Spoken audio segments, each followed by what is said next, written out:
warahmatullahi wabarakatuh.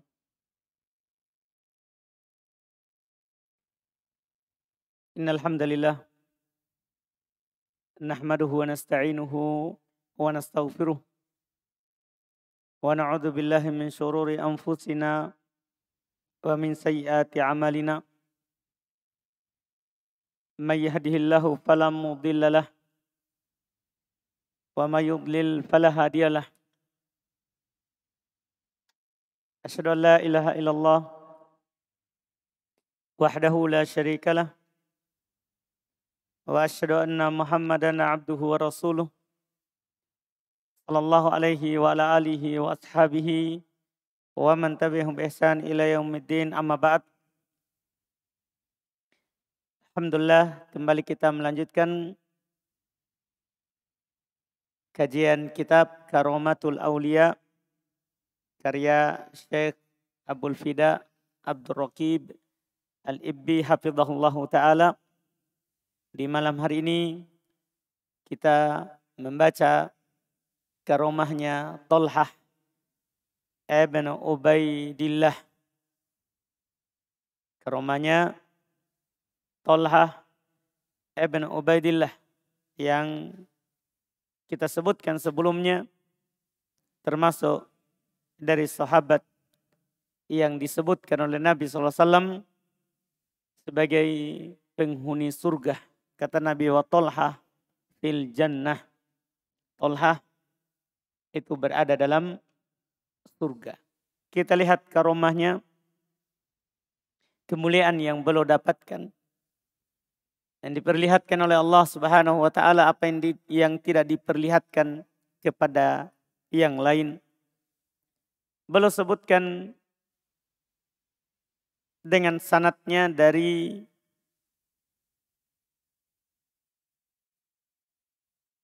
riwayat Imam Ahmad rahimahullah. Beliau berkata, qala al-imamu Ahmadu rahimahullah. Berkata al-imam Ahmad Abu Abdillah Ahmad bin Hanbal rahimahullah, salah satu imam madhab yang 4. Beliau berkata, haddatsana Waqi'. Imam Ahmad berkata, telah bercerita kepada kami Waqi'. Guru beliau Waqi' juga guru dari Imam Asy-Syafi'i rahimahullahu ta'ala. Haddatsani Tolhah ibn Yahya ibn Tolhah. Guru beliau bercerita, telah bercerita kepadaku Tolhah ibn Yahya ibn Tolhah. An Ibrahim ibn Muhammad ibn Tolhah. Dari Ibrahim ibn Muhammad ibn Tolhah. An Abdullah ibn Shaddad. Dari Abdullah ibn Shaddad. Beliau berkata, anna nafaron min Bani Udrah. Bahwasannya sekelompok orang dari Bani Udrah. Sekelompok orang itu adalah, kata beliau, salasatan atau Nabi sallallahu alaihi wasallam. Ada 3 orang. Karena nafro itu kelompok yang dimulai dari 3 ke atas. Di sini ada 3 orang datang kepada Nabi sallallahu alaihi wasallam, fa aslamu. Mereka bertiga ini pun masuk Islam. Aslam artinya dakhala fil Islam. Karena wazan af'ala bermakna ad-dukhul. Bermakna masuk ke sesuatu. Bisa bermakna masuk kepada sesuatu. Mereka bertiga ini masuk Islam. Qala Abdullah ibn Shaddad lanjut bercerita. Faqala Nabi sallallahu alaihi wasallam. Maka Nabi sallallahu alaihi wasallam bersabda, man yakfinihim. Nabi berkata kepada para sahabatnya, siapa yang bisa menjamin untukku mereka ini. Artinya sekarang belum menawarkan kepada para sahabatnya, siapa yang mau melayani tamuku ini. Yang menjadi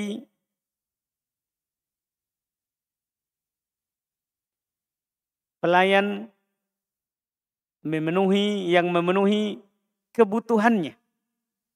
Ini namanya dia datang dari kampung, terus masuk Islam. Tentunya tidak punya keluarga di Madinah. Tidak punya juga rumah. Belum ada tempat tinggal. Maka Nabi SAW menawarkan kebaikan kepada para sahabatnya. Menawarkan kebaikan kepada para sahabatnya. Ini bukan meminta-minta, bedakan babnya. Menawarkan kebaikan sama meminta-minta. Iya. Nabi SAW umumkan hal tersebut kepada para sahabatnya. Min bab at-ta'awun 'alal birri wa taqwa. Dalam bab saling tolong menolong dan membantu di atas kebaikan dan ketakwaan. Apalagi menjamu tamu itu adalah ciri keimanan. Melayani tamu itu tanda kita beriman kepada Allah Subhanahu wa ta'ala. Sebagaimana dalam hadis Nabi SAW. Man kana yu'minu billahi wal yaumil akhir fal yukrim dhaifah. Siapa saja yang beriman kepada Allah Subhanahu wa ta'ala dan hari akhirat, maka hendaklah dia memuliakan tamunya.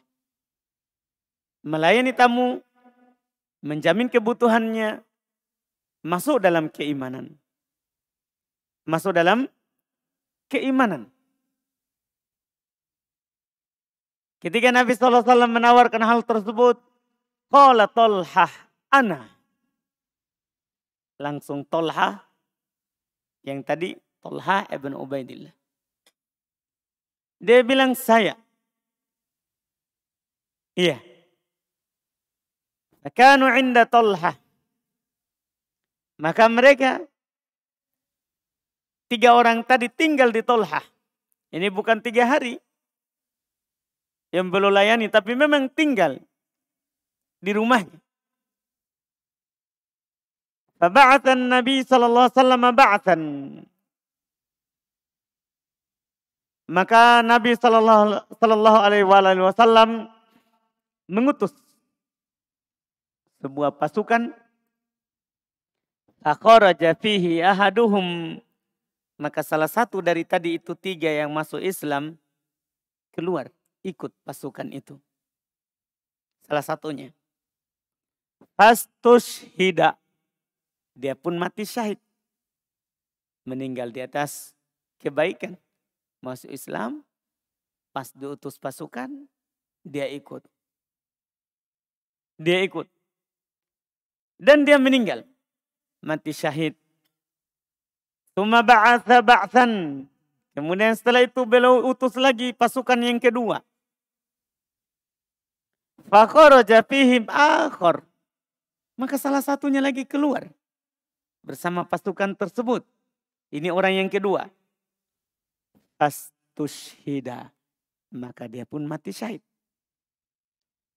Juga sama dengan temannya yang pertama. Qala thumma mata tsalits ala firasyih. Kemudian yang ketiga meninggal di atas tempat tidurnya. Artinya bukan mati syahid. Dia meninggal di rumah. Dia meninggal di rumah. Ini menunjukkan kepada kita bahwa ajal itu semuanya telah ditetapkan waktunya. Kenapa tidak dari awal 3-3-nya pergi? Kan begitu. Bukan waktunya. Hanya pergi 1 meninggal. Yang kedua pergi lagi meninggal. Yang ketiga tidak pergi, meninggal di tempat tidurnya. Ajal, kematian dimanapun kita berada, pasti dia akan mendatangi kita. Allah Subhanahu wa taala katakan, "Ainama takunu yudrikkumul maut." Dimanapun kalian berada, maka kematian akan mendatangi kalian. Walau kuntum fi buruzim musyayyadah.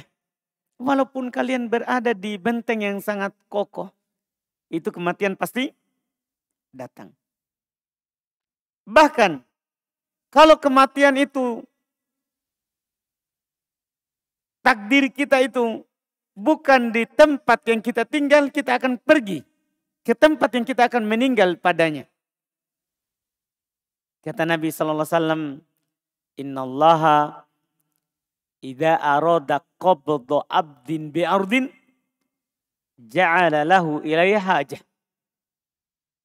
Sesungguhnya Allah Subhanahu wa taala jika ingin mewafatkan seorang di suatu tempat, maka Allah Subhanahu wa taala akan menjadikan dia punya kebutuhan ke tempat itu. Iya. Dia akan ke sana. Kalau memang kita ditetapkan meninggalnya di tempat itu dipastikan. Lihat tadi, ini orang dari Bani Udhrah.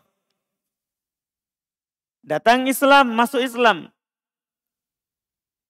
Karena meninggalnya di tempat perang, ikut perang. Satunya tidak ikut. Duanya ikut perang, satunya tidak. Meninggalnya di tempat tidur, tidak ikut perang. Ini rahasia Allah Subhanahu wa taala.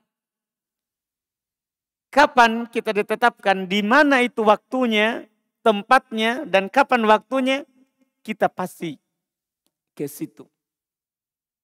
Kita pasti ke tempat itu. Ini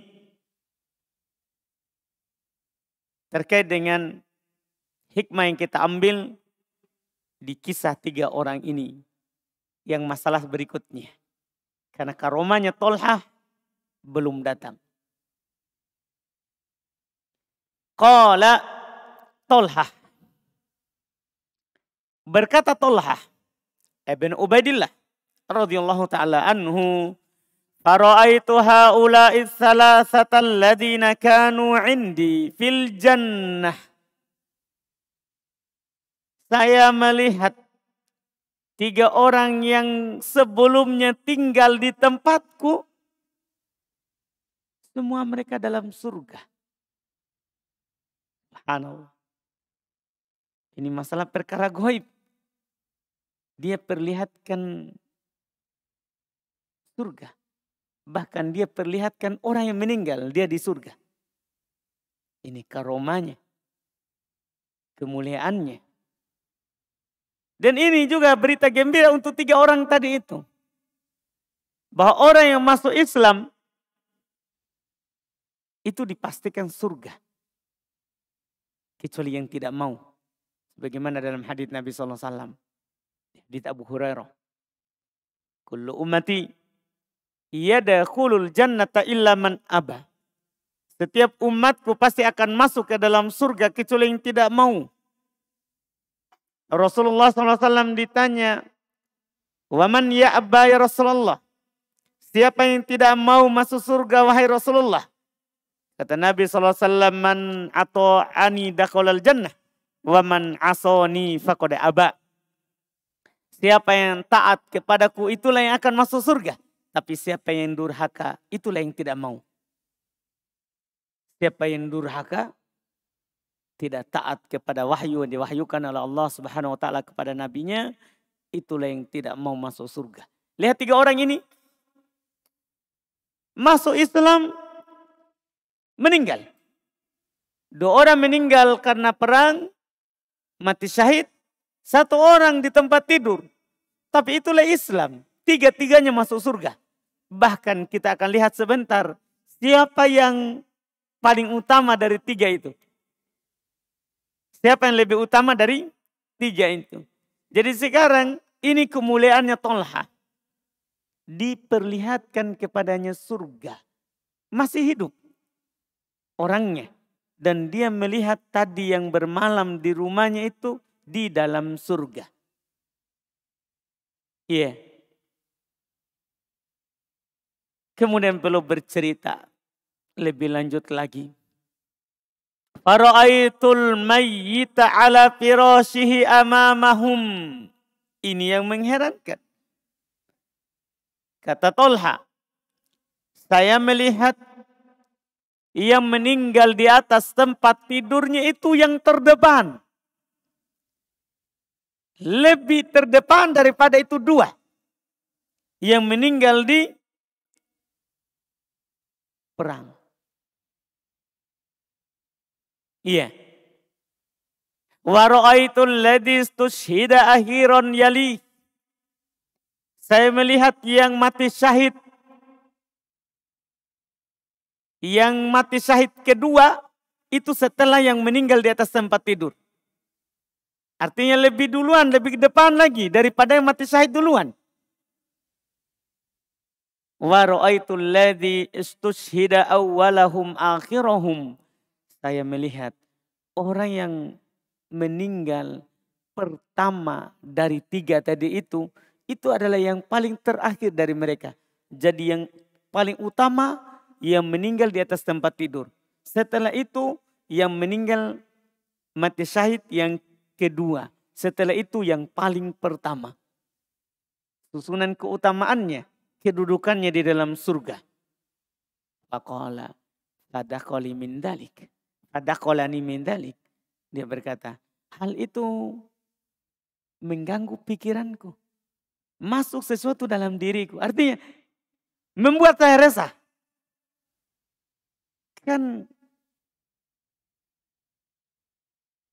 satu meninggal tempat tidur. Dua orang mati syahid. Terus yang lebih duluan, bahkan yang paling terakhir. Kan seharusnya kan urutannya, yang paling pertama itulah yang paling tinggi. Kemudian yang kedua, kemudian yang meninggal di atas tempat tidur. Tapi ini terbalik.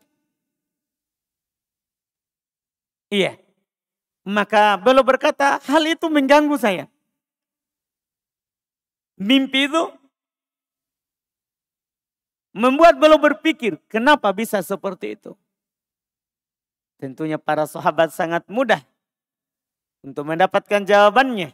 Karena mereka di zaman wahyu, di zaman turunnya wahyu dari Allah Subhanahu wa taala. Qala, dia berkata, fa'ataitu Nabiyya sallallahu alaihi wasallam fadzakartu dzalika lah.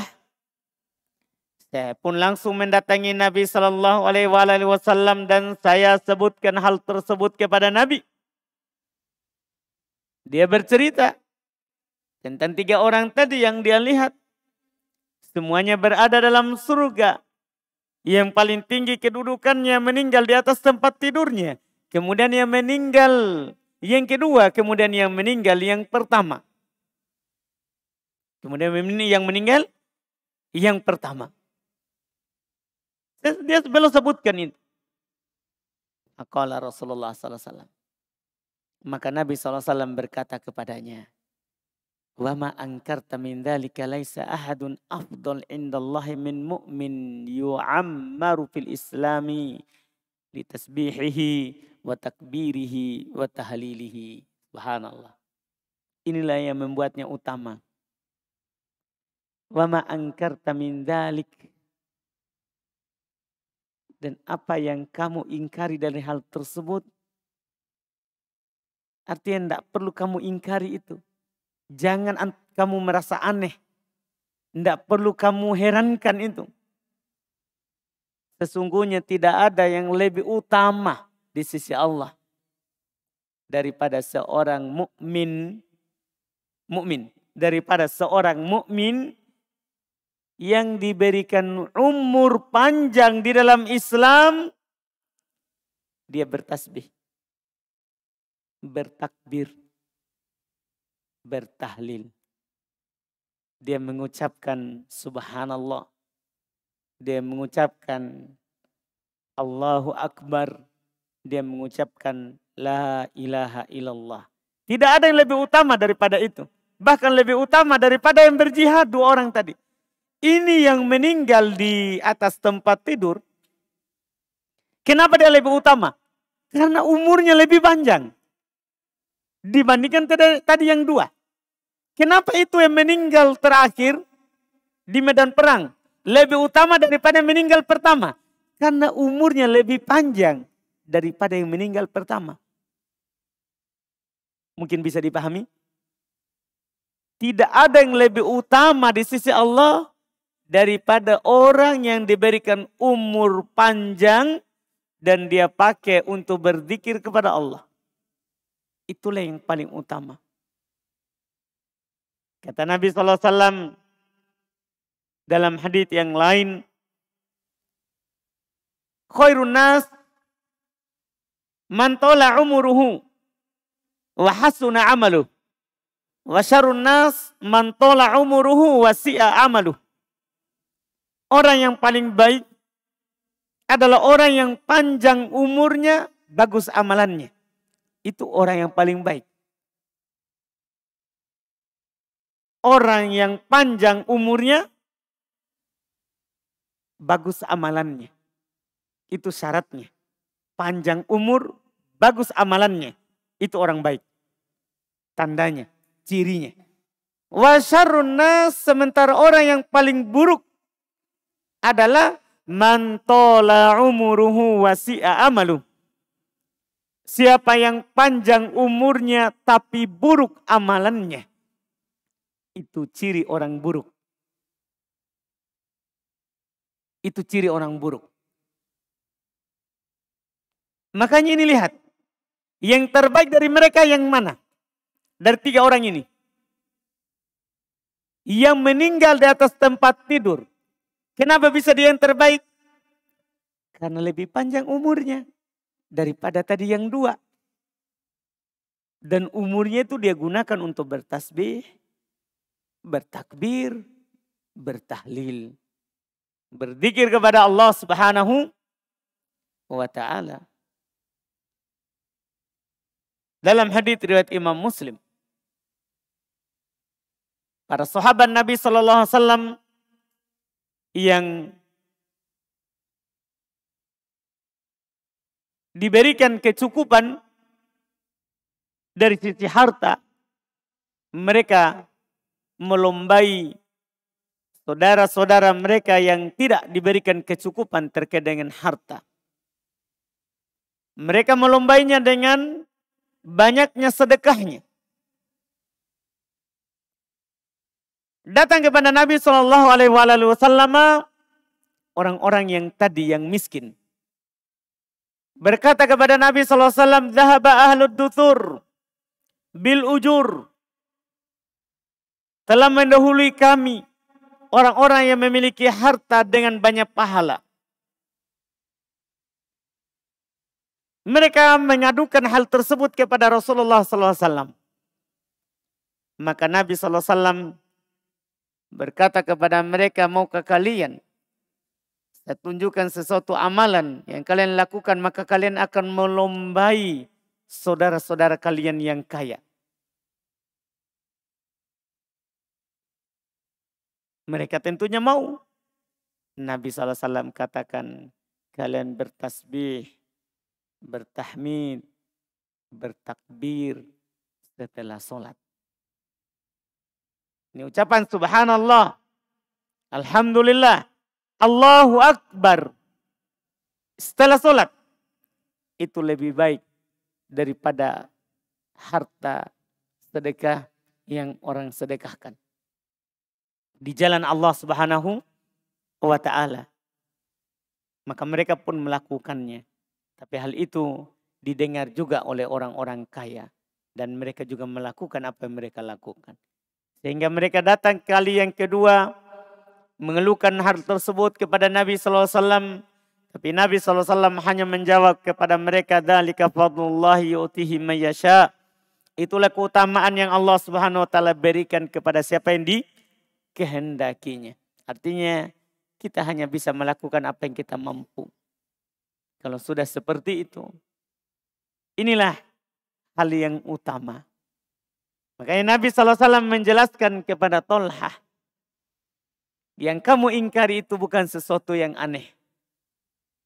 Itulah keutamaan yang Allah Subhanahu wa taala berikan kepada orang-orang yang diberikan umur panjang walaupun dia meninggal di atas tempat tidurnya. Walaupun dia meninggal di atas tempat tidurnya. Ini adalah ketentuan dan ketetapan Allah Subhanahu wa taala. Kalau bukan takdirnya, maka dia tidak akan meninggal di tempat itu. Dan bagaimana keutamaannya? Maka kembali kepada amalan yang dia lakukan ketika diberikan umur oleh Allah Subhanahu wa taala. Ini kemuliaan ya Tolhah ibn Ubaidillah radhiyallahu taala anhu yang diperlihatkan oleh Allah Subhanahu wa taala. Ini riwayat yang pertama. Di riwayat yang kedua, Nabi SAW menjelaskan lagi dengan bentuk penjelasan yang lain dengan sanad yang hasan masih dalam riwayat Imam Ahmad. Kita baca. Kata beliau qala al-Imam Ahmadu haddatsana Muhammad ibn Bishr. Berkata Imam Ahmad, telah bercerita kepada kami Muhammad ibn Bishr. Haddatsana Muhammad ibn Amr. Telah menceritakan kepada kami Muhammad ibn Amr. Haddatsana Abu Salamah. Telah bercerita kepada kami Abu Salamah. An Abi Hurairah. Dari Abu Hurairah. Kalau tadi dari Abdullah ibn Shaddad. Kalau ini dari Abu Hurairah. Radhiyallahu ta'ala anhu kana rajulani min Baliyi Hay min Qudo'ah. Kalau tadi 3 orang. Kalau ini 2 orang. 2 orang. Adalah 2 orang laki-laki. Dari Bali Hay min Qudo'ah. Satu kampung yang bernama Qudo'ah. Kalau tadi dari Bani Udhrah. Dari Bani Udhrah. Kalau ini dari kampung yang berada di kampung Qudo'ah. Aslama ma'a Rasulillah sallallahu alaihi wasallam. 2 orang itu masuk Islam. Mengikuti Nabi sallallahu alaihi wasallam. Astushhida ahaduhuma. Maka salah satu dari keduanya mati syahid. Wa ukharul akhir sanatan. Sementara yang satu orang itu diakhirkan sampai setahun. Artinya dia berumur, diberikan umur panjang setahun daripada tadi yang mati syahid. Dia meninggal setahun kemudian. Qala Tolha ibn Ubaidillah. Maka berkata Tolha ibn Ubaidillah. Fa'uritul jannah. Subhanallah. Dia lagi berkata, saya diperlihatkan kepadaku surga. Nah, belum penghuni surga. Ini masih hidup. Karomanya. Saya diperlihatkan kepadaku surga. Faro'aitu fihal ma'akhor minhuma udkhila qabla syahid. Maka saya melihat di dalam surga yang diakhirkan dari keduanya, yaitu yang meninggal di tahun berikutnya. Udkhila qabla syahid. Dia dimasukkan ke dalam surga sebelum yang mati syahid. Dimasukkan dalam surga sebelum yang mati syahid. Fa'ajibtu lidzalik. Maka hal itu membuat saya heran. Saya takjub terhadapnya. Terkait dengan apa yang saya lihat itu. Fa'asbahtu. Tatkala saya masuk di waktu subuh. Fadzakartu dzalika li Rasulillah sallallahu alaihi wasallam. Au dzukira dzalika li Rasulillah sallallahu alaihi wasallam. Saya sebutkan hal itu kepada Rasulullah sallallahu alaihi wasallam. Atau kata beliau disebutkan hal itu kepada Rasulullah sallallahu alaihi wasallam.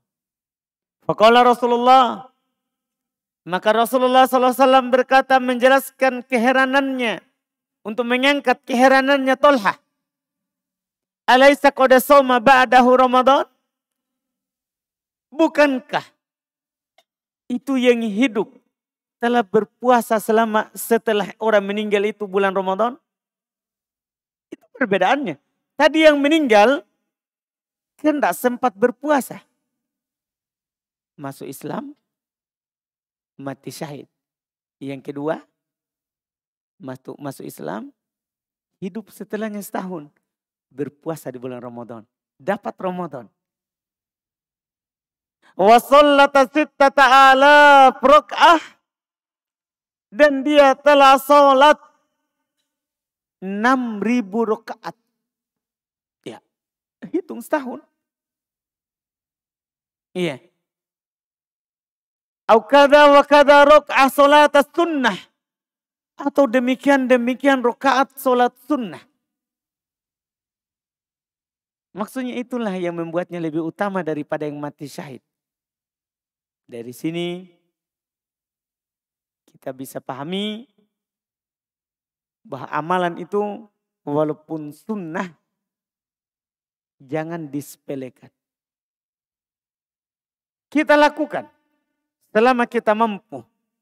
Walaupun sunnah. Dan sampai kita seperti sebagian orang ketika dikatakan lakukan itu kan cuman sunnah. Seakan-akan itu bukan ibadah. Iya. Sunnah itu bukan untuk ditinggalkan. Sunnah itu untuk dilakukan. Hanya saja kalau kita tidak mampu, tidak berdosa. Itu saja bedanya. Kalau wajib kan harus. Kalau kita tidak lakukan berdosa. Sunnah, perkara yang sunnah diperintahkan tapi tidak diwajibkan. Bukan tidak diperintah. Ini harus dipahami baik-baik. Dan itu berguna ketika kita nanti datang menghadap kepada Allah Subhanahu wa taala. Lihat ini, orang ini dia meninggal belakangan setahun. Lebih diutamakan daripada yang meninggal duluan, itu pun mati syahid lagi. Bukan meninggal biasa. Kenapa? Nabi sebutkan, dia telah puasa Ramadan, dia telah sholat sunnah, demikian rakaat. Ini yang disebutkan. Keutamaan amalan. Walaupun itu amalan kecil. Kalau kita bandingkan puasa sholat sunnah dengan jihad. Wah, kalau bagi kita memandang bahwa jihad itu yang paling tinggi dalam Islam. Tapi ternyata yang lebih banyak amalannya itu yang paling tinggi kedudukannya di dalam surga. Di dalam surga. Ini adalah keutamaan yang Allah Subhanahu wa taala berikan kepada siapa yang dikehendakinya. Kemudian terakhir kita sebutkan lagi, beliau bawakan kemuliaan dari Tolhah. Dengan ini kita tutup majelis, baru adzan dan tanya jawab. Qala al-Imam Abu Bakar ibn Abi Syaibah fi musannafih. Berkata al-Imam Abu Bakar ibn Abi Syaibah yang dikenal dengan Ibn Abi Syaibah dalam musannafnya, dalam Kitabul Fitan, beliau berkata haddatsana Abu Usamah. Ini cerita bersanad. Telah bercerita kepada kami Abu Usamah. Qala haddatsana Ismail ibn Abi Khalid. Beliau berkata telah bercerita kepada kami Ismail ibn Abi Khalid. Qala akhbarana Qais. beliau berkata telah mengabarkan kepada kami Qais. Qala Roma Marwan ibn al-Hakam yaumal jamal Talha bisahmin fi ruqabatihi. Fi rukabatihi. Ini kembali untuk menjelaskan karomanya ini sahabat. Qais berkata, Marwan ibn al-Hakam memanah di perang Jamal Talha dengan sebuah panah. Fi rukabatihi, kena lututnya. Ini sahabat. Kena lututnya, ada panah. Qala faja'ala damu yaghdu yasil. Maka mulailah darah itu mengalir. Qala fa idza amsakuhu istamsak. Ini keanehannya. Darah itu kalau mereka menahannya, dia tahan tempat keluar darahnya, maka darahnya berhenti keluar. Wa idza tarakuhu sala. Kalau mereka tinggalkan, maka mengalir terus darahnya. Qala faqala, maka berkata Talha, da'u, biarkan. Enggak usah ditahan. Iya, enggak usah ditahan. Qala wa ja'alu idza amsaku famal juruh intafaqat rukbatuk. Subhanallah. Kan dia Talha bilang biarkan mengalir. Maka setelah itu kalau mereka tahan itu mulut lukanya, maksudnya yang kena panah tadi, kalau mereka pegang maka seperti mau meledak lututnya. Artinya darah itu tidak berhenti lagi. Setelah Talha bilang biarkan mereka tahan, maka tidak bisa ditahan lagi. Seperti mau pecah. Iya. Itu tempat keluarnya. Qala da'u, kembali beliau katakan biarkan. Fa innama huwa sahamun arsalahullah. Subhanallah. Dalam keadaan seperti itu dia tetap tenang dan berkata, itu anak panah yang diutus oleh Allah. Artinya ini takdir. Iya. Karena apa yang Allah Subhanahu wa ta'ala tetapkan pasti terjadi. Tidak ada yang mampu menghindari. Dan apa yang tidak ditetapkan tidak akan terjadi. Oleh karena itu kata Allah Subhanahu wa ta'ala dalam Al-Quran, Kul la yusibana illa ma kataballahu lana. Itu harus kita katakan. Katakanlah, tidak akan bisa menimpa kita kecuali apa yang Allah tetapkan untuk kita. Kadang sebagian kita, rasa takut kita terhadap sesuatu, itu kan berlebihan. Seharusnya itu yang dikatakan. Tidak ada yang bisa menimpa kita kecuali apa yang Allah tetapkan. Bahkan, kalau seandainya seluruh penduduk dunia ini dari awal sampai akhir berkumpul untuk membahayakan kita, tidak akan mampu kalau Allah tidak tetapkan. Kita akan kena bahaya itu. Juga sebaliknya seperti itu. Seandainya penduduk bumi dari awal sampai akhir berkumpul untuk memberikan kebaikan kepada kita. Tapi Allah tidak tetapkan kalau itu kita akan dapat. Tidak ada yang bisa memberikan kebaikan kepada kita. Semuanya telah ditulis. Rufi'atil aqlam. Pena telah diangkat. Tidak ada lagi hal yang baru. Kertas sudah kering. Kertas sudah kering. Takdir sudah ditetapkan. Maka lihat ini sahabat. Biarkan. Itu adalah anak panah yang diutus oleh Allah untuk saya. Akan menimpa saya walaupun bagaimanapun. Saya menghindar. Qala famata. Maka beliau pun meninggal. Kena tadi itu. Setelahnya, fadafannahu ala syati'il kalla.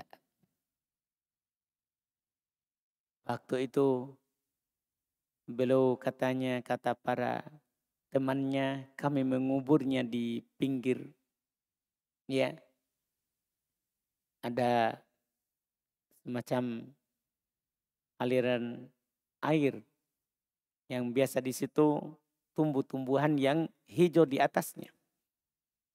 Iya, kita sebut enceng gondok atau yang lainnya. Faru'a ba'du ahlihi annahu qol. Sekarang keluarganya mimpi. Maka keluarganya, sebagian keluarganya mimpi bahasanya dia berkata, di kuburannya dia sudah dikubur di situ. Keluarganya mimpi keutamaan wali Allah. Dia sudah meninggal, keluarganya masih Allah Subhanahu wa taala berikan kepada mereka mimpi terkait dengan yang ada di dalam kuburan itu. Qala ala turihunani minal ma'. Kan tadi dikubur di pinggir air. Dia berkata kepada keluarganya dalam mimpinya, tidakkah kalian membuat saya beristirahat dari air? Artinya kuburan belum masuk air. Fa inni qad gharaqtu salat mirar yaquluha. Sungguh saya telah tenggelam. Dia ucapkan hal itu 3 kali. Itu dia katakan, ala turihunani minal ma' fa inni qad gharaqtu. 3 kali dia ucapkan di mimpi keluarganya. Di mimpi keluarganya. Qala fanabashuh. Dia berkata, keluarganya pun menggali kembali kuburannya. Menggali kembali kuburannya karena dia kan mimpi ada 3. Dari syaitan, dari diri kita, bunga tidur, dan dari Allah. Kalau kita tidur baca ayat kursi, tentunya bukan dari syaitan. Sisa 2, dari Allah atau dari diri kita. Kalau kita menghayalkan sesuatu sebelum tidur, itu dari diri kita. Terbawa ke mimpi. Itu disebut bunga tidur. Adghatu ahlam. Hanya sekedar bunga tidur. Kalau kita tidak lakukan apa-apa, kita baca doa tidur, kita juga tidak hayalkan sesuatu sebelumnya, tidak pikirkan sesuatu sebelumnya, maka itu dari Allah.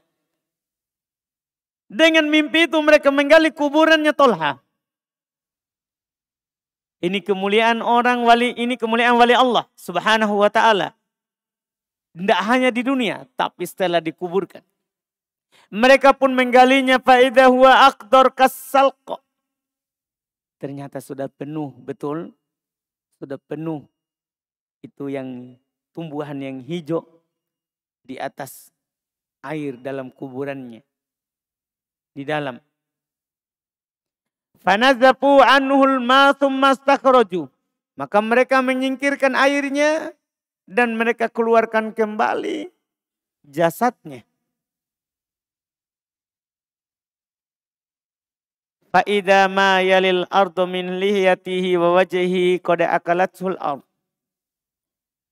Maka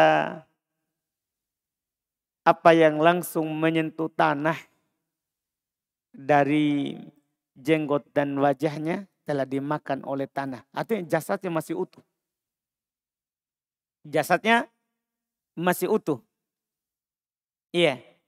Yang baru dimakan tanah itu yang langsung menyentuh tanah di bawah wajah dan jenggotnya. Fashtaru lahu darun min duri ali Abi Bakrah bi asyri alafin fadafanu fiha. Mereka keluarganya pun memuliakannya. Mereka membelikan untuknya rumah dari rumah keluarganya Abi Bakrah, maksudnya tanah. Dan dengan harga 10.000 dan mereka menguburkan di dalamnya. Dari sini pula tidak apa-apa membeli kuburan. Sebagian orang kalau mau kuburan maunya gratis. Tidak apa-apa, ini membeli kuburan dari dulu. Membeli kuburan, tanah kuburan ini dari dulu, dari zaman para sahabat. Para sahabat. maka mereka menguburkan beliau di situ. Ini bentuk pemuliaan terhadap wali Allah Subhanahu wa ta'ala. Mereka beli mahal 10.000 di waktu itu, 10.000 di masa itu. Ini bukan sedikit. Di masa itu 10.000 dia belikan. Dia belikan. Inilah akhir daripada wali Allah Subhanahu wa ta'ala. Dia mulia di kehidupan dunia dan mulia setelah meninggalkan dunia ini. Kita cukupkan alhamdulillah dengan riwayat terakhir tadi. Kita lanjutkan lagi nanti di karomahnya Abdurrahman ibn Auf di pertemuan yang akan datang. Kita adzan. Baik, kita lanjut dengan beberapa pertanyaan di sini.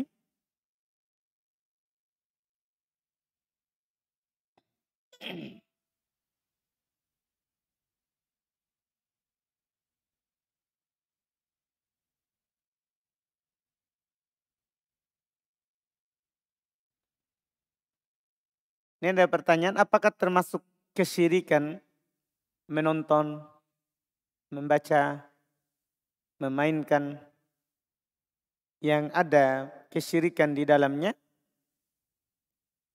Kalau membaca dan memainkan, ya masuk dalam kesyirikan. Adapun menonton, jika memang dia nonton karena ridho, maka ar-radi, orang yang ridho sama dengan yang melakukannya. Orang yang ridho sama dengan yang melakukannya. Masuk dalam kesyirikan. Orang-orang yang beriman itu adalah orang yang tidak menyaksikan kedustaan. Orang-orang yang tidak menyaksikan kedustaan. Itu wallahu a'lam. Kemudian pertanyaan berikutnya, di kampung ana ada sebuah tempat yang dikeramatkan. Banyak masyarakat yang biasa melepaskan ayam atau kambing di tempat tersebut untuk minta berkah atau mengagungkan penghuninya. Yang melepas ayam atau kambing tersebut sudah mengikhlaskan bagi siapa yang menangkap ayam tersebut.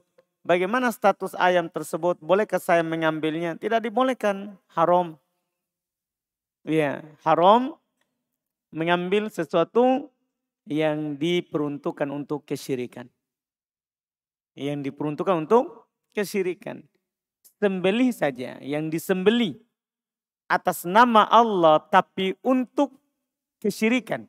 Itu termasuk hal yang diharamkan. Itu termasuk hal yang diharamkan oleh Allah Subhanahu wa ta'ala. Dalil-dalil dalam masalah ini sangat banyak dan sangat jelas. Sangat banyak dan sangat jelas. Iya.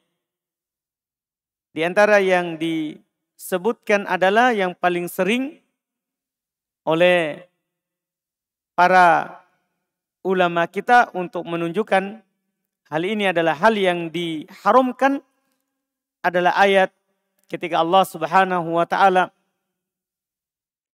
menjelaskan hal-hal yang diharamkan, ya, hal-hal yang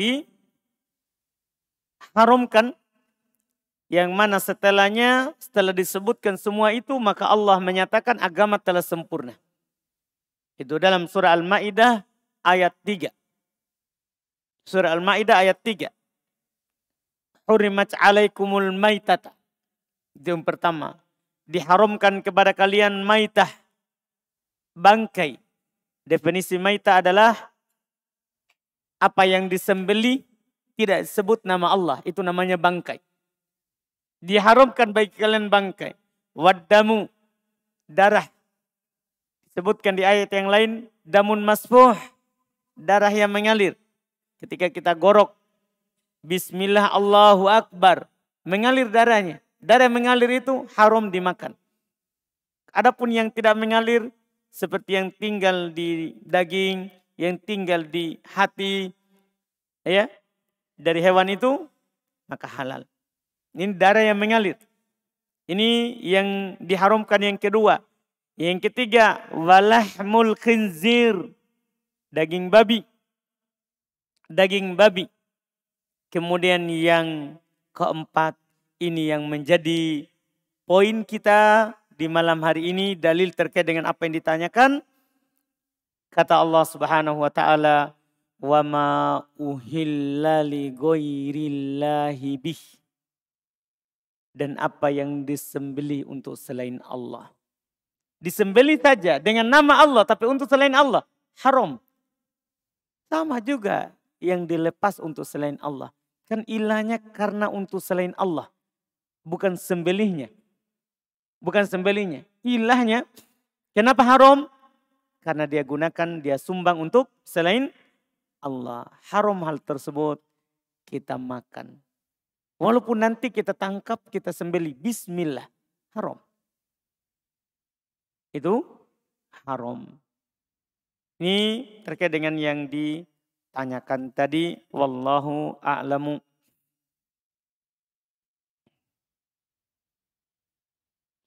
Bagaimana status tumbuhan yang tumbuh di perbatasan tanah? Misalnya rambutan, tumbuh sendiri. Bagaimana hukumnya? Bolehkah diambil buahnya? Iya. Kalau memang betul di perbatasan tanah dan dia tidak ada yang menanamnya, tumbuh sendiri, maka berserikat kepemilikan antara yang punya tanah di sebelah dengan kita. Berserikat. Terkait dengan hal tersebut berserikat. Beda kalau ada yang tanam. Beda kalau ada yang tanam. Tapi ini pertanyaannya adalah tumbuh sendiri.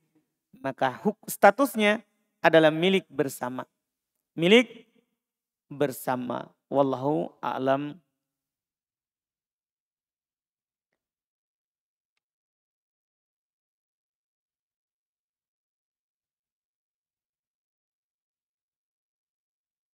Ustadz, kenapa Tolha bisa melihat penghuni surga?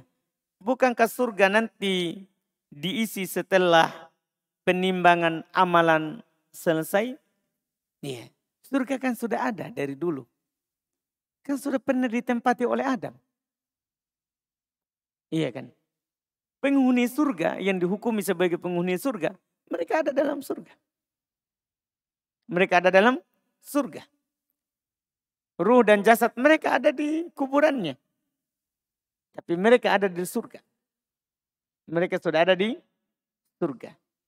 Dan itu kan juga belum, anggaplah belum masuk. Nanti masuknya setelah timbangan amalan. Kan Allah perlihatkan. Allah maha mampu atas segala sesuatu. Ya kan? Allah mampu memperlihatkan siapa saja di dalam surga kepada siapa yang dikehendakinya. Lihat Nabi SAW katakan, Tolha fil jannah. Tolha di surga. Bukankah dia masih di dunia? Tapi Nabi bilang di surga. Padahal dia masih hidup. Kenapa bisa? Kan Allah semuanya. Ia mengatur hal tersebut. Dan jangan pernah mempertanyakan perbuatan Allah. Allah Subhanahu wa taala berfirman, la yus'al amma yaf'al wa hum yus'alun. Allah tidak ditanya tentang apa yang dia lakukan. Kita lah yang akan ditanya. Kita lakukan apa? Kita lakukan apa? Ini tugas kita bukan bertanya tentang perbuatan Allah. Tapi menerima. Ini keimanan kita terhadap perkara gaib. Kalau Allah sudah katakan seperti itu, itulah yang terjadi. Iya. Kita hanya berkata, amanna bih. Kullun min indi rabbina. Kita beriman terhadapnya. Semuanya dari Rob kita. Semuanya dari Rob kita. Iya, wallahu a'lam.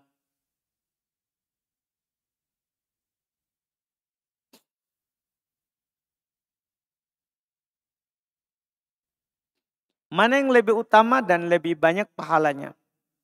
Bersedekah untuk pembangunan masjid atau kepada penuntut ilmu?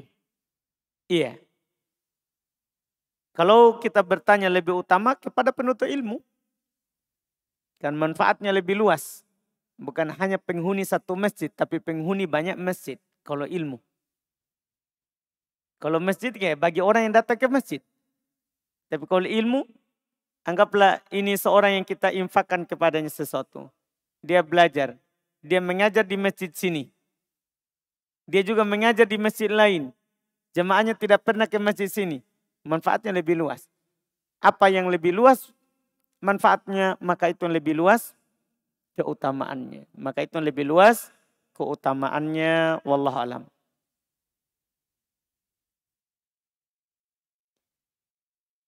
Izin bertanya Ustadz, kapan kajian fikih Asmaul Husna dilanjutkan? Itu sudah kita lanjutkan dengan kitab ini ya. Kan memang fikih Asmaul Husna dulu kita ambil secara tematik per nama. Dari nama Allah Subhanahu wa taala, kita tidak urut baca kitabnya. Sengaja seperti itu karena suatu saat kalau terputus, jadi kita tidak dianggap telah memutus kitabnya. Karena kita ambil fikih Asmaul Husna adalah tematik. Nah, ini penggantinya. Ini adalah penggantinya. Kenapa kita ganti? Karena ada dibuka oleh Ustadz Khadir, Ustadz kita di Masjid As-Sunnah. Jadi bagi yang ingin mendengarkannya, karena belum baca bukunya, maka ke sana. Maka ke sana. Itu lebih bagus dan lebih baik. Wallahu a'lam.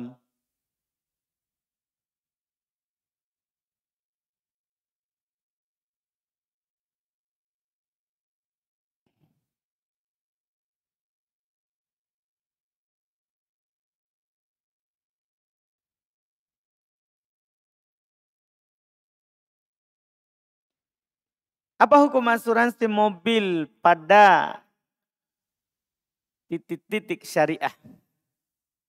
Yang akadnya syariah, akad murabahah. Harga sudah include dengan DP dan cicilan. Jadi tidak ada lagi biaya tambahan.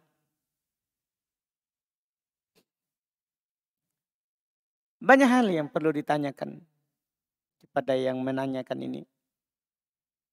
Iya. Tapi ini pertanyaan mungkin dari akhwat sehingga tidak bisa kita tanya balik kepadanya terkait dengan apa yang dia nyatakan. Pertama, apakah dia beli? Apakah itu pihak yang kita sebutkan namanya dalam pertanyaan? Dia sudah beli barangnya baru dia jual ke kita? Atau cuman dia bayarkan kemudian kita pergi cicil ke dia? Belum dia miliki barangnya. Karena ketika kita mau jual cicil, maka barang itu harus kita beli dulu. Beli dulu, baru kita jual ke yang mau beli secara kredit. Ini yang perlu ditanyakan, apakah dia sudah beli? Kemudian kalau dia sudah beli, anggaplah kalau dia sudah beli mobilnya, dia jual ke kita dengan akad murabahah. Semuanya sudah DP dan cicilannya, tidak ada lagi biaya tambahan. Yakin? Apakah tidak pakai asuransi? Pihak ketiga yang menjamin. Apakah ini pihak yang disebutkan sebagai pihak pemberi cicilan? Dia tidak kasih asuransi sebagai pihak ketiga yang menjamin nanti kalau kita putus. Ini masalah. Dan saya yakin 10.000% atau tidak ada batasnya dia pakai. Karena saya sudah bicara sama orangnya. Dia pakai. Seharusnya kan tidak perlu penjamin seperti itu kalau dikatakan apa? Syar'i. Dikatakan syar'i. Ini hal yang perlu ditanyakan dulu ini. Jangan sampai pertanyaan singkat saya jawab boleh padahal hakikatnya tidak seperti itu. Ini pertanyaan tidak terlalu, ini tidak rinci. Ini pertanyaan pendek. Kalau orang hanya baca sekilas, dia akan bilang, oh iya, bagus, syar'i, boleh. Kan begitu? Enggak. Kita sudah kaji. Pihak yang disebutkan kita sudah tahu. bentuk akadnya bagaimana. Jadi coba jelaskan semua akad tak yang kita sebutkan. Baru kita akan sebutkan hukumnya. Boleh atau tidak bolehnya. Boleh atau tidak bolehnya. Tuh wallahu a'lam.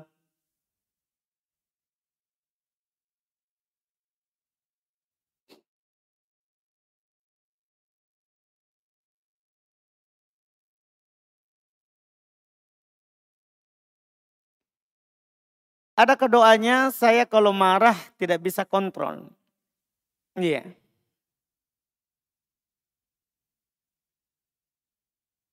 Doanya. Wallahualam. Tidak tahu. Kalau ada yang tahu, boleh kasih faedah. Ada doanya kalau marah. Tidak apa-apa. Saya tidak tahu. Belum tahu. Siapa tahu ada. Tapi saya kan tidak tahu.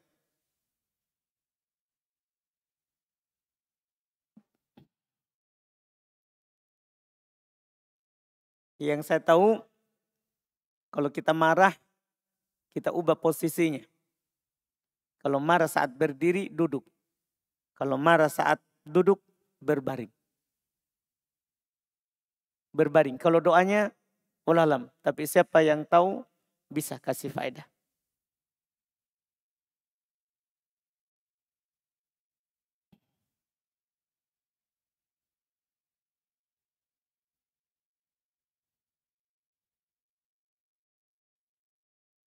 Pemerintah mewajibkan kita membayar pajak. Apa hukum membayar pajak yang dimana jika terlambat akan kena denda? Tanya pemerintah. Masa tanya saya? Salah tempat. Iya, saya bukan pegawai pemerintah. Saya hanya mubalik. Ustadz. Tertulis di KTP saya. Saya KTP-nya bukan wira swasta. Tapi ustadz. Di KTP-nya. Jadi saya bukan usahawan, bukan. Bukan juga PNS. Bukan. Jadi tanyakan masalah agama saja.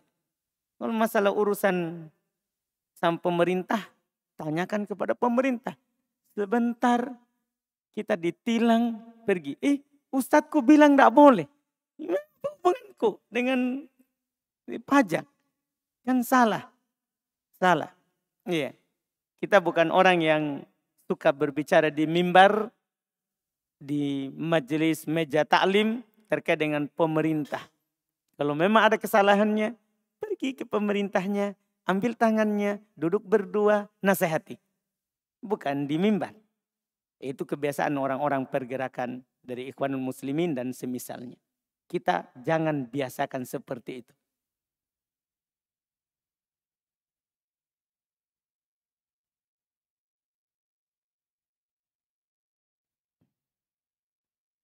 Bagaimana cara menjaga tubuh agar tetap bugar, tidak mudah lelah dan mengantuk, dan tidak futur dalam menuntut ilmu?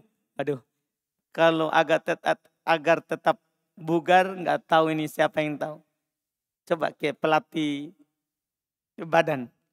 Iya, lebih cocok mungkin ya. Iya.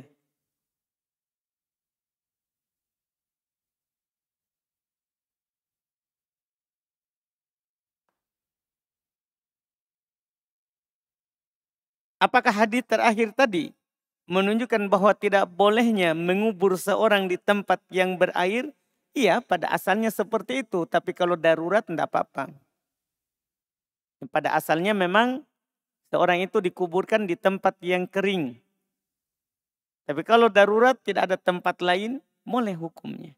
Boleh hukumnya. Tapi kita tidak pakai berdalil dengan dalil pokok yang tadi itu. Karena itu setelah zaman Nabi SAW terjadinya. Sehingga tidak dijadikan sebagai apa? Dalil. Tidak dijadikan sebagai dalil.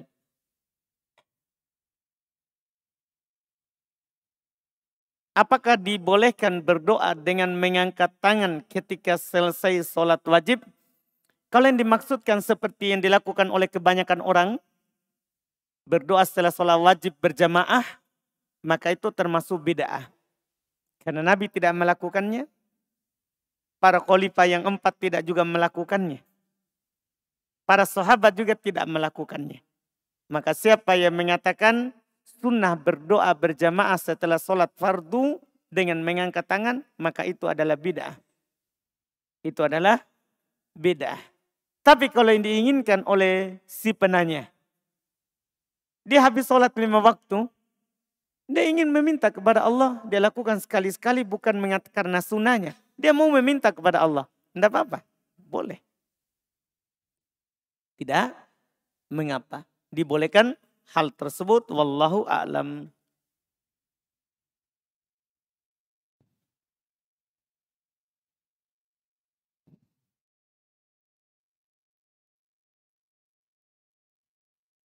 Ini ada 2 pertanyaan mirip. Jika orang yang dulu kafir kemudian bertobat masuk Islam, apakah sekolah yayasan untuk orang kafir menjadi dosa jariahnya atau dia sudah diampuni? Orangnya sudah meninggal.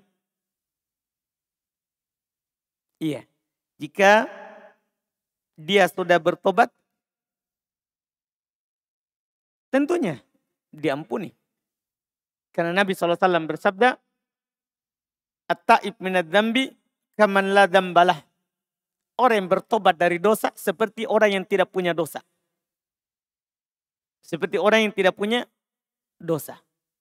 Dan ada dalil lagi yang paling bagus dalam masalah ini terkait dengan kisah Islamnya Amr ibn al-As. Belum masuk Islam dan punya kisah.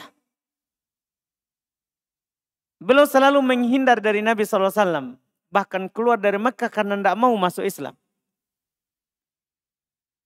Ketika Nabi SAW sudah berhijrah di Madinah, dia kembali ke Mekah. Dan dia putuskan untuk masuk Islam. Ketemu dengan Khalid ibn Walid di jalanan. Dan mereka berdua sama-sama masuk Islam. Khalid ibn Walid ke Nabi SAW dan dia baiat Nabi SAW untuk taat dan dengar. Adapun dia ketika mau dibaiat untuk masuk Islam, dia bilang dengan syarat semua sebelumnya dihapus. Kata Nabi SAW, ala ta'alam ya Amr annal islam yahdumu ma qablah. Tidakkah kamu tahu wahai Amr, Islam itu menghancurkan apa yang sebelumnya. Jadi semua sebelumnya itu hancur. Gugur dengan keislaman. Dengan keislaman itu wallahu a'lam.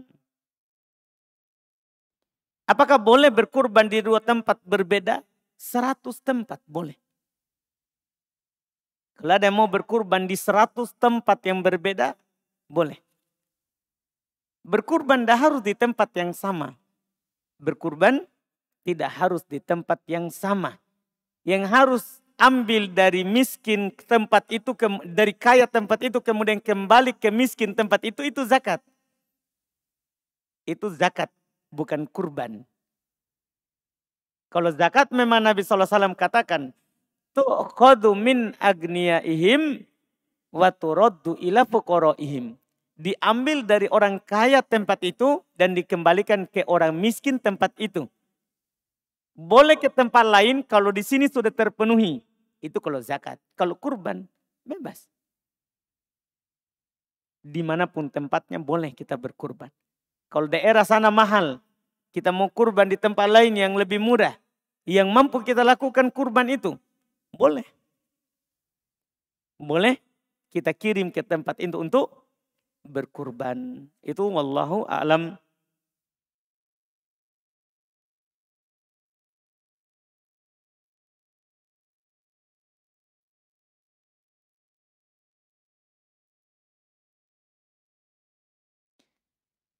Apaan Ustaz? Ana selalu berdoa sebelum tidur.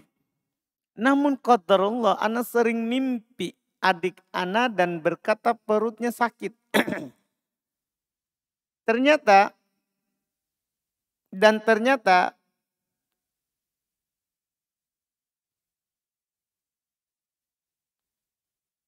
dua saudari ana juga mimpi melihat adik ana dan berkata sakit perut.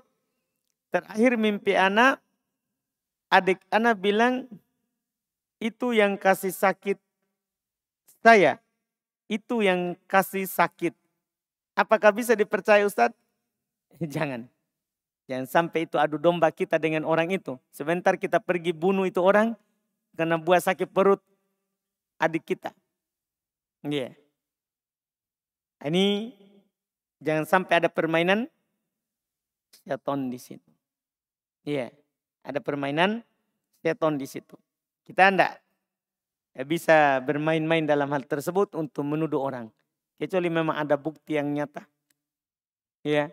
Ada bukti yang nyata.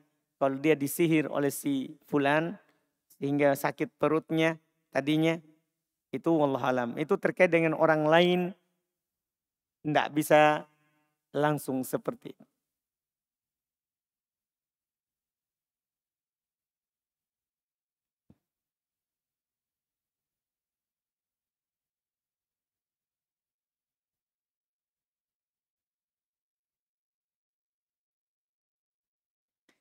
Adakah dalil larangan menggunakan masker saat sholat? Iya. Perempuan yang pakai cadar, wajib dia buka cadarnya kalau sholat. Apalagi laki-laki. Iya kan? Nabi SAW bersabda, umirtu, dalam hadits Ibn Abbas, umirtu an asjuda ala sab'ati a'adham. Saya diperintahkan untuk sujud di atas 7 anggota sujud. Al-jabhah wa asyara ila anfi. 1. Beliau katakan jidat dan beliau tunjuk hidungnya. Beliau tunjuk hidungnya. Jidat dan beliau tunjuk hidungnya. Artinya hidung ini harus menyentuh tempat sujud. Harus menyentuh tempat sujud. Kemudian beliau sebutkan yang berikutnya. Liadan, 2 telapak tangan. Rukbatan, 2 lutut. Watrofil qadamain, dan ujung kedua kaki jari-jarinya. Ini diperintahkan. Artinya kalau itu diperintahkan, kita dilarang menghalangi tersebut. Menghalangi yang diperintahkan untuk kena lantai atau tempat sujud.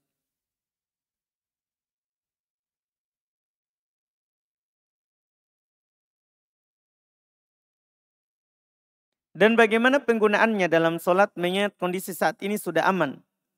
Dan sudah ada pembolehan izin. Pembolehan atau izin dari pemerintah untuk tidak lagi menggunakannya. Ya sudah. Hukum kan tergantung ilahnya. Kita memang kan dari awal sudah berkeyakinan tidak ada penyakit menular.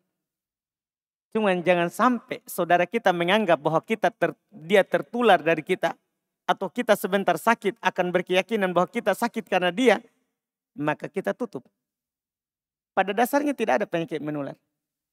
La adwa, kata Nabi. Tidak ada penularan. Tapi kenapa kita suruh lakukan firro minal majadum, firoroka minal asad, lari dari penyakit kusta sebagaimana kamu lari dari singa. Supaya kamu tidak berkeyakinan, sebentar kamu sakit langsung berkeyakinan, saya sakit karena dia. Padahal kamu sakit karena Allah. Karena itu yang pertama siapa yang kasih sakit? Kan begitu. Iya. Artinya kalau itu sudah hilang. Kita kembali ke asal. Kita kembali ke asal. Itu wallahu a'lamu.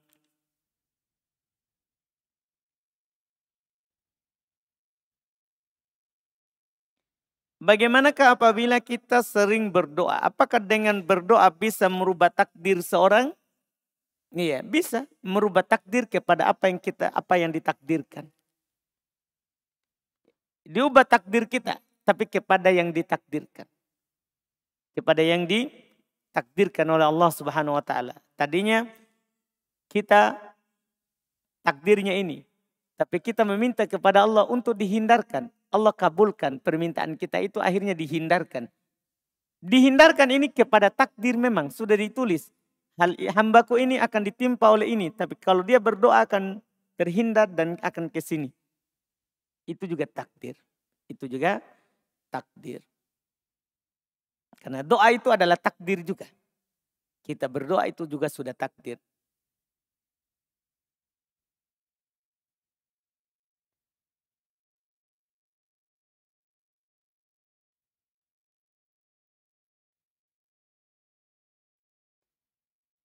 Bagaimana jika ada ikhwah yang jarang pergi kajian karena alasan ingin bersama istri dan anaknya di rumah. Dan alasannya juga karena banyak ikhwah sudah dari kajian masih gibah dan dosa lainnya. Jazakallahu khairan. Iya. Pertama terkait dengan pernyataan awal ingin bersama istri dan anak. Iya, ketahuilah istri dan anak kita tidak bawa ke kuburan. Yang kita bawa ke kuburan, kita datang ke kata alim. Karena datang belajar itu ibadah. Kita menghambakan diri kepada Allah dengan melakukannya. Bahkan itu kita dianggap orang berjihad sampai kembali. Sebagaimana dalam hadits Nabi SAW. Kata Nabi SAW, man kharaja fi talabil ilmi fahuwa fi sabilillah hatta yarji'ah. Siapa yang keluar untuk belajar, maka dia seperti orang berjihad di jalan Allah sampai dia kembali. Bahkan Ibnul Qayyim rahimallahu ta'ala beliau sebutkan di dalam kitab Miftah Darus Sa'adah, jihad ada dua. Ada bi as-saif, ada jihad dengan pedang, dan ada jihad bil hujjah wal bayan. Ada jihad dengan hujjah. Dan beliau katakan jihad dengan hujjah, belajar dan mengajarkan agama lebih utama daripada berjihad dengan pedang. Lebih utama daripada berjihad dengan pedang. Salah kalau kita berpikir seperti itu. Belajar itu ibadah. Kita tidak bisa bersama istri kita sampai ke akhirat kalau kita tidak belajar. Dengan belajarlah keluarga kita akan bahagia. Dunia akhirat. Dengan belajarlah semua permasalahan kita dalam rumah tangga akan bisa diuraikan. Akan ada jalan keluarnya. Karena dengan belajar kita akan bertakwa kepada Allah. Dan kalau kita bertakwa maka kita akan diberikan jalan keluar terhadap semua kesusahan kita. Ini tidak bisa kita dapatkan hanya di rumah saja. Makanya yang berkata seperti ini syubhat syaitan. Ini pemikiran setan yang masuk kepadanya. Hati-hati, syaitan bermain-main kepada seorang. Tidak boleh alasan duniawi kita tinggalkan akhirat. Salah. Salah. Mau bersama keluarga, tidak belajar. Iya. Salah. Tidak boleh seperti itu. Iya. Banyak kasus, banyak kisah yang disebutkan dari Nabi kita Muhammad SAW bagaimana belum membela orang yang belajar. Ada seorang datang kepada Nabi SAW, ya Rasulullah, ini saudaraku cuma datang belajar. Saya bekerja di rumah. Kata Nabi, kamu diberi rezeki karena dia. Kamu diberi rezeki karena dia. Ada 3 orang datang ke masjid. 1 orang masuk masjid, duduk di depan. 1 orang masuk masjid, duduk di belakang. Tapi padahal masih banyak kosong depan. Tapi dia duduk di belakang. Seperti kita sekarang ini. Iya. Tapi siapa tahu alasannya AC ya. Tapi ini kisah. Datang 3 orang ke masjid Nabi SAW. Satunya masuk masjid, cari tempat kosong, dia isi. Yang satunya masuk masjid, malu. Duduk di belakang. Yang satunya lagi datang masjid, dia lihat ada taklim, pergi. Tidak masuk masjid. Bahaya, ini bahaya sebentar. Jangan kita jadi orang yang seperti itu. Setelah itu Nabi SAW menceritakan tentang 3 orang tadi. Fa'ammal awal fataqaddam Allahu lah. Adapun yang pertama dia maju ke depan, maka Allah maju kepadanya. Wa amma tsani fastahayallahu alaihi. Adapun yang kedua dia malu-malu, Allah malu-malu juga kepadanya. Wa amma tsalits fa'aradallahu alaihi. Adapun yang ketiga dia berpaling, Allah berpaling kepadanya. Ini hati-hati, ini yang satu. Kalau kita berpaling gara-gara seperti itu, Allah akan berpaling kepada kita. Dan kalau Allah berpaling dari kita, siapa yang bisa membantu? Siapa yang bisa membuat kita bahagia bersama anak, istri? Kalau Allah tidak bantu. Ini sangat bahaya, menyedihkan kalau ada orang begini. Iya. Adapun pernyataan kedua, alasannya juga karena banyak ikhwah dari kajian masih ghibah dan dosa. Kita tidak ada yang maksum. Semua orang seperti itu. Tidak ada seorang pun dari kita yang maksum dari dosa. Bukan berarti kita datang belajar, oh sudah bebas dari ghibah, sudah bebas dari namimah, sudah bebas dari dosa. Tidak. Tidak. Bahkan kata Nabi SAW, laulam tudnibu la dhahaballahu bikum. Kalau kalian tidak melakukan dosa, maka Allah akan habiskan kalian. Kemudian setelah itu Allah akan mendatangkan lagi golongan yang berbuat dosa dan Allah ampuni mereka. Karena istighfarnya mereka. Inilah gunanya kita ke majelis. Karena dengan bermajelis, dosa kita itu akan diampuni. Kan begitu mukmin. Lihat dia yang dikatakan oleh Handolah. Dia datang kepada Rasulullah dan dia bilang, "Kenapa kau Handolah ya Rasulullah?" Handolah munafik. Wahai Rasulullah. Kenapa itu? Dia katakan, ya Rasulullah kalau saya berada di majelis. Masya Allah. Tapi kalau saya kembali keluar. Saya kembali lagi. Seperti sebelumnya. Nabi bilang, kalian sudah jumpa itu? Itulah cirinya beriman. Ciri orang beriman itu, ketika dia taat, dia senang. Tapi ketika dia dosa, dia gelisah. Dia gelisah. Bukan yang merasa aman. Terus ini kan per orang. Tidak semua juga seperti itu. Jangan sampai karena akhlak sebagian orang, kita haramkan diri kita dari kebaikan. Salah seperti itu. Sudah kita datang taklim saja, nggak usah kita ghibah. Karena itu terjadi, kita tinggalkan. Di masa Rasulullah SAW ada munafik. Apakah para sahabat meninggalkan untuk bermajelis? Tidak. Ingat, kita lebih butuh pada ilmu dibandingkan kebutuhan kita kepada istri kita. Nah, istri kita butuh berapa kali dalam sehari? Kita datangi ranjangnya. Berapa? Yang paling kuat, berapa kali dalam sehari? 4. Bapak terus terang sekali ya. Iya, ini dalam sehari kata Bapak 4. Pengalaman pribadi beliau. Ilmu Pak. Berapa kali kita butuh dalam sehari? Sepanjang napas. Selama kita mau bernapas, begitulah kita butuh pada ilmu. Gitu kita butuh pada ilmu. Beda.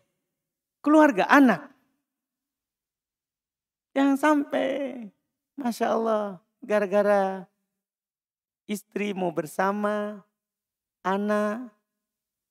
Bawa istri, anaknya ke majelis taklim. Orang-orang terdahulu dia bawa anaknya ke taklim. Bawa. Kalau kita tidak bisa ajar, apalagi kalau kita tidak bisa ajar istri. Angkut dia ke masjid. Karena haknya istri diajarkan ilmu kepadanya. Kalau kita tidak bisa mengajar, haknya kita bawa ke masjid supaya dia belajar ke orang yang bisa mengajar. Kepada orang yang biasa mengajar. Apalagi kalau kita di rumah juga tidak didengar. Sama Jeki. Kita tonggi itu tonji. Kalau orang lain kasih tahu, dia mau mendengar, bawa ke masjid. Jangan alasan keluarga kita tidak ke masjid. Ini salah besar. Pergi lagi salahkan orang dia tidak bermajelis. Itu karena kemalahanmu bodoh. Bilang begitu saja. Iya, karena malas itu. Karena malas. Buat-buat alasan. Buat-buat alasan. Iya, ini wallahu a'lam. Mohon maaf saya marah-marah. Terlalu panjang lebar ini yang terakhir. Sampai terbongkar bahwa ada yang kebutuhannya 4 kali. Alhamdulillah. Baik, kita cukupkan. Subhanakallahumma hamdik. Asyhadu an la ilaha illa anta astaghfiruka wa atubu ilaik. Assalamualaikum warahmatullahi wabarakatuh.